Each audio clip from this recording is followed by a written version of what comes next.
necessity is the mother of innovation, because creativity without constraint is just mental masturbation. If you have multiple interests or you have multiple ideas, you need constraint. Boundless creativity is just a myth. It doesn't get anything done. It's very easy for us to get lost in ideas, daydreaming, researching, exploring, learning a bit more. That's intellectual procrastination that doesn't get anything done. And that's why you can look back in the last 1, 2, or 3 weeks of your life and you see no sense of progress. That's a thing that a lot of multi-passionate people like me and like yourself that is watching probably struggle with. We don't see progress. We don't have anything to show for sometimes. And that's mainly because we love tinkering with ideas. We love discovering and exploring, and we love that process. We're very curious people. But boundless creativity, not having constraints for your creative process, can actually be your demise. And I wanted to illustrate this with a story of Steve Jobs.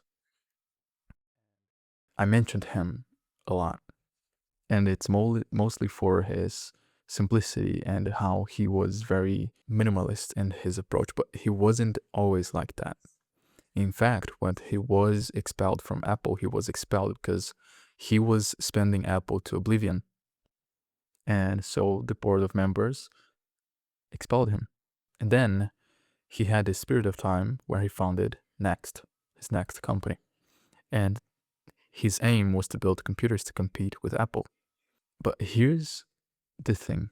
Steve Jobs was also susceptible to complexity, to this intellectual procrastination that exploring and just discovering and following your curiosity gets you.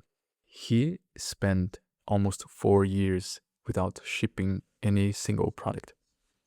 He was spending from his own pocket and getting investors for products he didn't build.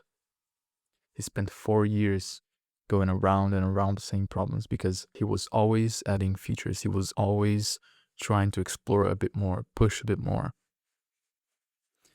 But that meant that he was always changing the scope of the project. The engineers would always have to re-engineer things, and that would set them back months. And these months would become years. And so they spent 4 years without being able to ship a single computer. And I have a phrase that I use a lot, which is good enough is not good enough.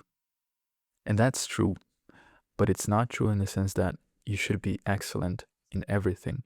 Yes, you should strive for excellence, but you should be able to discern the things that you will not spend your time on, that you will not add to the product, that you will not spend your time trying to discover when it's 2 a.m. and you should be sleeping. Because again, for us multi-passionate people, it's very easy for us to get lost in ideas, daydreaming, researching, exploring, learning a bit more. That's what we like to do, but that's intellectual procrastination that doesn't get anything done. And the greats, they knew that. They knew that great artists ship. So you need to have as much of a to-do list, and that should be a small list, and the bigger list should be a not to-do list, the things that you will not do. And then you have to address the bottleneck. That's an idea that I got from a video that I was watching from David Epstein. He wrote the book Range, which is a great book, Why Generalists Thrive in a Specialist World. I think that's the subtitle. Really recommend to read. And he's writing about constraint, creativity constraint right now. And he talked about this concept of addressing the bottleneck, addressing the thing that if you resolve makes everything else a bit easier, right? The thing that is actually holding you back. And in every single project, you will notice that there's always that one thing, that one big domino that kind of tips every other domino, that tipping point. But most creative people can't even identify what are their bottlenecks in their businesses or in their personal brands, or if they're trying to be a creator. And there's a specific reason why they can't identify their bottlenecks. And it goes back to the phrase, great artists ship. But most multi-passionate people that love exploring, they don't ship. They perfect ideas that don't even exist yet. They're stuck in Steve Jobs at Next thinking, and not Steve Jobs at Apple when he was back, which was when he created a campaign, Think Different, which was the iconic campaign that, basically resurrected Apple and turned it around because they were near bankruptcy again. They're perfecting things that don't even exist. So you need to ship, you need to post, because once you post, you will fail. Don't get me wrong, you can escape that. But that's what great artists do, great inventors do. Steve Jobs, Benjamin Franklin, Thomas Edison. Thomas Edison, in fact, had this phrase, which is, the value of an idea lies in the using of it. And once you ship, once you create things, once you press, post, publish, the market or the audience will tell you pretty fast what is the bottleneck or what isn't working. And then you can reverse engineer the bottleneck. How can I solve this problem? Why isn't this working? But most creators never get there because they never ship. They never post. We need to be posting.